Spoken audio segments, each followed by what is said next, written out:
back. Pension costs and how to pay for them is a question that is happening across the state and here in Peoria. And coming up, Peoria residents will be billed in order to pay off a bit of that cost. Joining me now is City Manager Patrick Urick. Thank you so much for being here. Thank you for having me. We're talking about the public pension fee first, which you've been on the show before and talking about. It's already been approved. It's a part of the last budget. Correct. And now it goes into effect over the next 3 years. Can you quickly remind viewers what this fee is for, what they can expect, and why you deemed it necessary, why the city deemed it necessary? So it's a fee as little as $10 for vacant properties or $25 for most households in the city. $30 if your house is more than 2,500 square feet, and then commercial properties will be $100 or $200 depending on their size. The fee is intended to generate $1.2 million to help us to offset the costs of our public safety pension costs. That's the largest expense that we have in our budget that keeps growing at a rate of about 11% a year. It's a constitutionally guaranteed benefit. We have to pay the benefits to our police officers and firefighters. This is part of their pension. And so for the city, there's really not an appetite amongst the city council to raise property taxes, to go any further in raising property taxes. So this is one way we looked at providing this fee. We can't change the benefit levels. Those benefits are set by the state. So this is the one way that we can look at raising the necessary funds that we have for that. And the city is not calling this a rise in taxes, but a fee. Correct. Over the next 3 years. This will happen. But also, that's a proposal that's on the table is to create, because you're going to get a lot of questions about Correct. this, is to pay for a call center to field those questions at a cost of $90,000. You're telling me that will last over 6 months, 3 months this year, 3 months next year. Obviously, question for that would be, when you're trying to scrape for funds, Sure.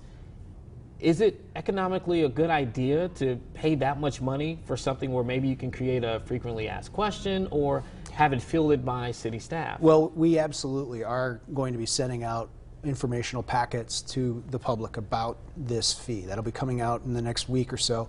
We'll be getting that information out to the public. We'll also have frequently asked questions. We'll have it on our website.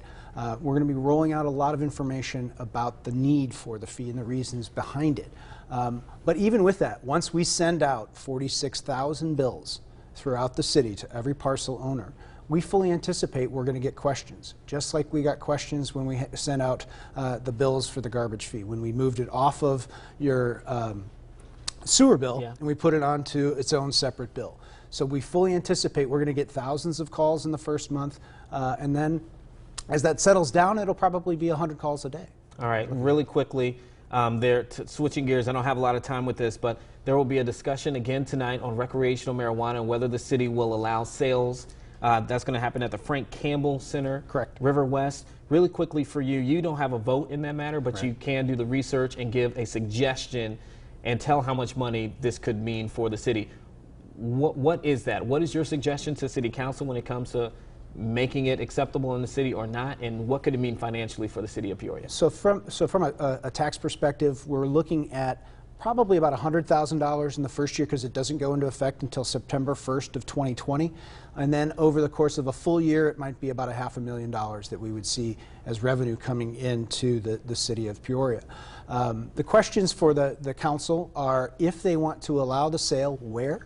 And so we're having zoning questions that'll be coming forward to our Planning and Zoning Commission for them to look at that, to look at the regulations about where we would locate these types of businesses.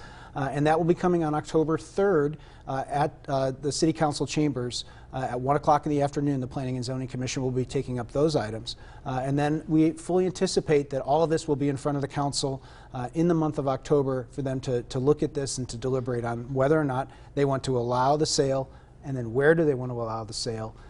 And then the last question is, do they want to allow some form or place for public consumption?